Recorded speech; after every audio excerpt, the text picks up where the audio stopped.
Olá, graça e paz, eu sou o Bispo Fábio da Igreja Cristã em Família, a ICF Church. Eu estou aqui gravando este vídeo para comentar algumas coisas, com base na palavra e de um assunto que às vezes se torna polêmico, não deveria, mas se torna. E já no início do vídeo eu queria agradecer você que está assistindo. Se você gostar do vídeo, se você concordar, você curta e você compartilhe. Se você, por exemplo, é de uma linha cessacionista, bispo, o que é isso? Pejorativamente, não. Os cessacionistas são aqueles que não creem na atualidade dos dons. Eles creem que os dons cessaram, na igreja primitiva. E está tudo bem, não tem problema nenhum. Somos irmãos em Cristo, nos amamos e não tem problema nenhum. Mas se você é cessacionista, então não tem por que assistir o vídeo, você não vai concordar, então não tem problema. Mas se você não é cessacionista, você crê na continuidade dos dons, você crê que os dons do Espírito, o mover do Espírito, é para os nossos dias, então assista esse vídeo, vai ser importante para você, curta e compartilhe. Amém? Nós vamos falar de dois assuntos legais, sobre palavra profética e sobre culto da virada. Amém? Então eu tenho certeza que vai ser bênção na tua vida. Eu quero começar lendo com você Apocalipse capítulo 19 e o verso 10. Apocalipse capítulo 19, verso 10 diz assim, prostrei-me ante os seus pés para adorá-lo. Ele, porém, me disse, vê, não faças isso. Sou seu conservo, teu e dos teus irmãos, que mantém o testemunho de Jesus. Adora a Deus, pois o testemunho de Jesus é o espírito da profecia. É muito interessante, esse texto é super profundo, mas eu quero pegar aí a parte B do versículo, que fala que o testemunho de Jesus é o espírito da profecia. É muito interessante porque o testemunho de Jesus é o cumprimento das profecias. Ou seja, Jesus é o testemunho vivo de que as profecias do Antigo Testamento, da antiga aliança, elas se cumpriram. Quando você olha para os profetas, você vai ver que todas as profecias se cumpriram sobre o nascimento, que ele nasceria de uma virgem, Isaías 7,14, que ele nasceria em Belém, Miqueias 5,2, Então, tudo isso se cumpriu. E a lei aponta exatamente para Cristo. Então, o testemunho de Cristo é o espírito da profecia. Então, as palavras proféticas, o mover profético, vem de quem? Vem do Espírito Santo. Por quê? Porque o Espírito Santo é o espírito da profecia. Isso é muito forte. Então, bispo, está na Bíblia essas coisas, nós acabamos de ler, que o espírito da profecia, ou seja, o Espírito Santo é o espírito da profecia. E quando o Espírito se move, ocorre então a movimentação. Essa movimentação espiritual é um mover profético. Mover profético, palavra profética, é na verdade uma ação e uma movimentação do Espírito Santo. Por quê? Porque o Espírito Santo já habita em nós. Quando nós aceitamos a Cristo, nós nascemos de novo. João capítulo 3. E quando você nasce de novo, 1 Coríntios 6,17, diz que todo aquele que se aproxima do Senhor se torna um espírito com ele. Então o Espírito Santo, para nós, não é dado por medida, como era na antiga aliança. Na nova aliança, ele é dado plenamente, o Espírito habita em nós. E a presença do Espírito ocorre nessa atmosfera espiritual. E nessa atmosfera espiritual do Espírito Santo, que é o espírito da profecia, acontece ações proféticas, atos proféticos, palavra profética, mover profético. Tudo isso acontece em um ambiente, em uma atmosfera do Espírito Santo, que é o espírito da profecia. Amém? 2 Pedro, no capítulo 1, e o verso 21 diz assim, a profecia não é produzida por vontade de homem algum, mas os homens santos de Deus falaram inspirados inspirados por Deus. Essa inspiração é telpneustos. Telpneustos no grego, que significa respirar de Deus, sopro de Deus. Então o que é a profecia? A profecia é o sopro do Espírito Santo. É o mover do Espírito Santo através do ser humano. E então ocorre esse profético. A palavra profética é liberada pelo telpneustos, ou seja, pela inspiração, pelo respirar de Deus através de homens de Deus. Aí você pode me perguntar, mas o que dizer de Mateus 11:13? Mateus 11:13 diz assim, porque todas as profecias e a lei profetizaram até João Batista. E agora? Então, os profetas e a lei são até João, profetizaram até João. Então não tem porquê, né, ter palavra profética, ter profecia, não existe mais nada disso, existe. Nós precisamos interpretar corretamente aqui o texto. O texto está dizendo, e aliás quando eu olho para Malaquias, né, no capítulo 3, o verso 1, diz que Deus enviaria o seu mensageiro. Mensageiro é anjo. Ele enviaria o seu anjo, o seu mensageiro, que ia preparar o caminho para o anjo da aliança, que é Jesus.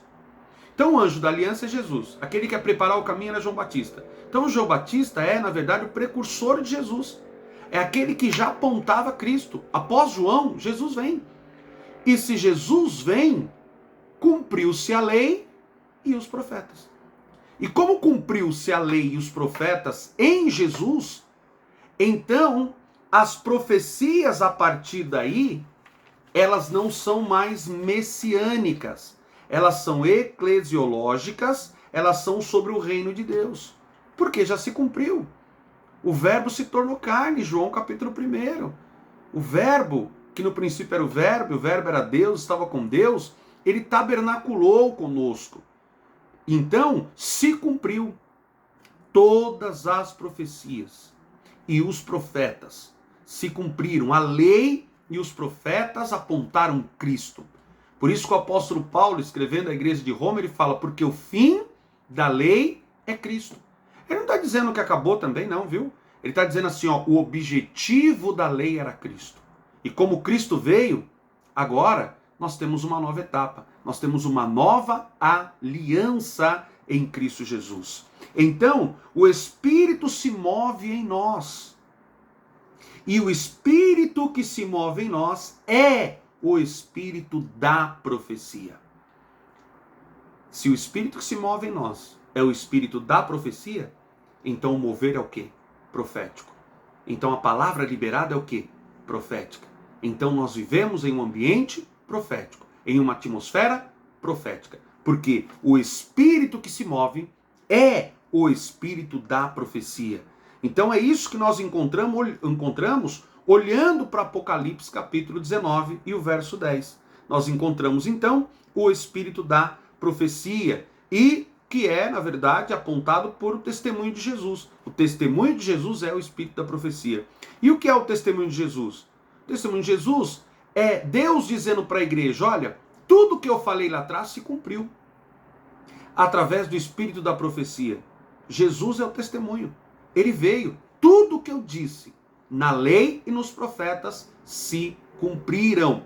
E isso é base para quê? A igreja não tem que olhar só para o novo, ela tem que olhar para a antiga aliança.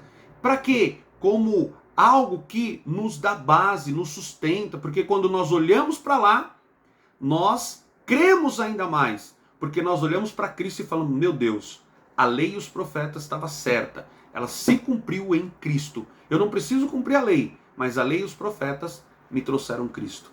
Amém? Então esse é algo assim muito chocante. Provérbios capítulo 29, verso 18 diz assim, não havendo profecia, o povo se corrompe.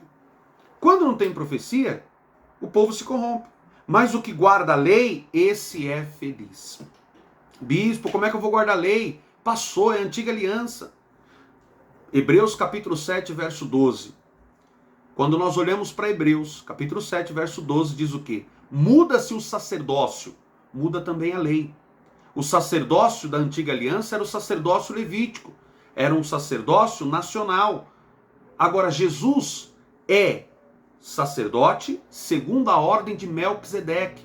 Melquisedeque, rei de Salém, rei de paz, rei e sacerdote. É um sacerdócio universal. Então mudou-se o sacerdócio. Então nós não cumprimos mais a lei levítica, a lei mosaica, porque o sacerdócio mudou. Então o sacerdócio mudou a lei. Qual é a lei que nós seguimos? Olhando para Romanos, no capítulo 8, verso 2, você vai ver sobre a lei do Espírito. Quem anda na carne, anda no jugo da lei. Pratica as malignidades da carne. Mas quem está sobre a lei do Espírito, tem o fruto do Espírito. E o fruto do Espírito, aí você vai ler, né? É longanimidade, é paz, é amor. Ou seja, é alguém cheio do Espírito Santo de Deus. Então, o Espírito da profecia é aquele que traz o mover profético. A palavra profética é o testemunho de Jesus. E ela precisa continuar. Olha o que diz 1 de Coríntios, capítulo 14, e o verso 3 e 4. Diz que a profecia, ela exorta, edifica e consola. Exorta. Por que a profecia exorta? Porque é o Espírito da profecia. O que está atrás da profecia é o Espírito Santo. E ele convence o homem do pecado, da justiça e do juízo. Não é para massagear ego de ninguém, é para exortar, ele exorta. Quando exorta, edifica, dá base. Eu não cresço sem base, eu não cresço sem raiz. É exatamente o que a palavra do Senhor fala em Isaías 61:7.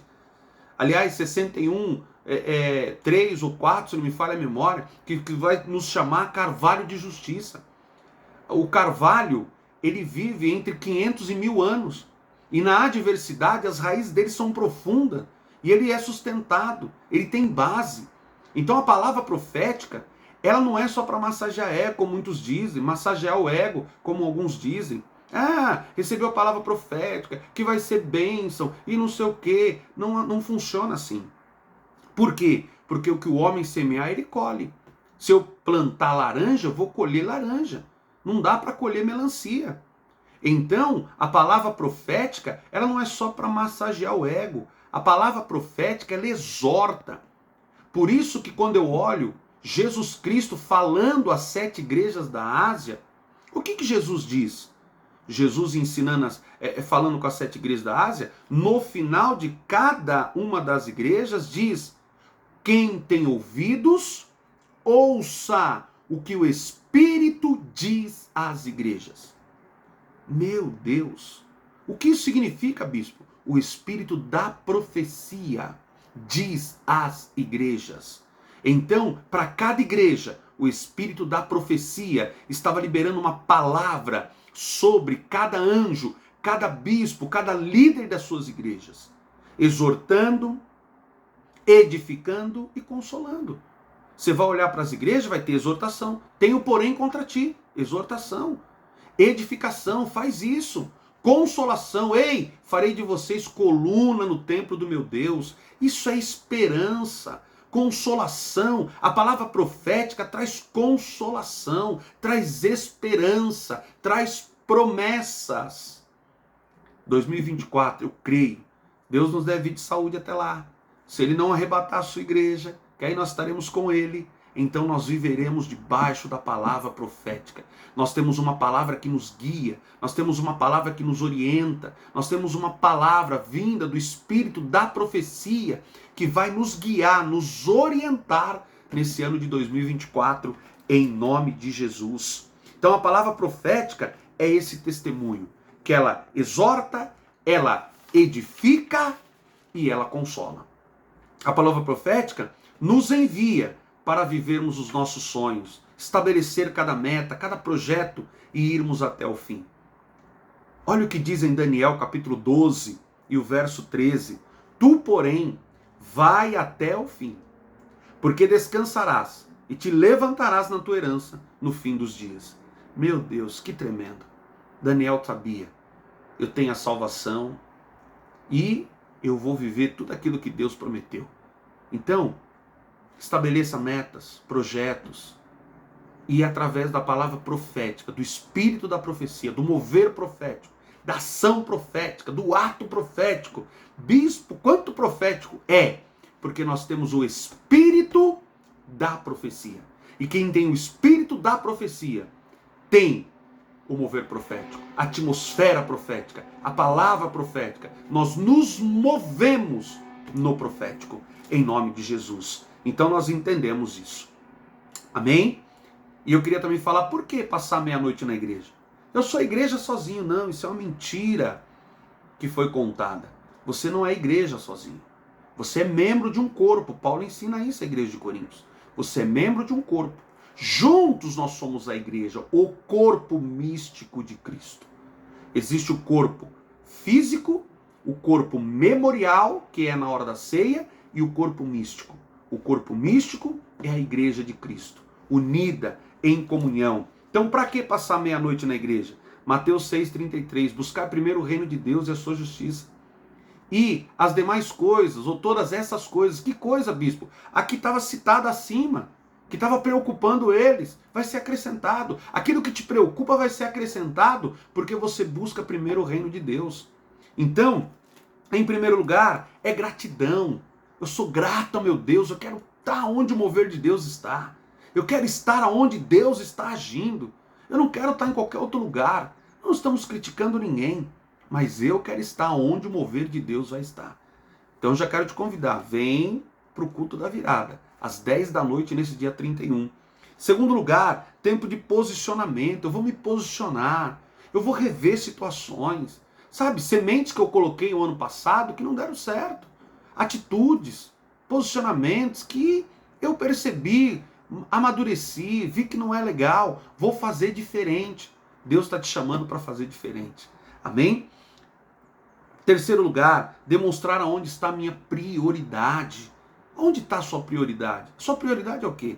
É o Senhor, a nossa prioridade é o Senhor. Quarto lugar, dedicar os primeiros minutos do novo ano em comunhão com o corpo vivo de Jesus Cristo. Nós somos juntos, nós somos a igreja. E aonde o Senhor ordena a bênção, na comunhão. Salmo 133, Deus ordena a bênção e a vida para sempre. E em quinto lugar, porque eu entendo que tudo que eu faço aqui, eu não faço para essa vida, eu faço para a vida de lá. Amém? Mas e a graça, bispo? A graça é maravilhosa.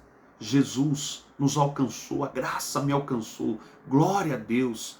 Isso é tremendo. Eu não preciso fazer nada para ser salvo. Eu sou salvo por meio da fé. E isso não vem de vós, é dom de Deus. Mas Tiago me ensina que a fé sem obras é morta. Tiago me ensina que se eu não tenho obras, a minha fé está adoecida.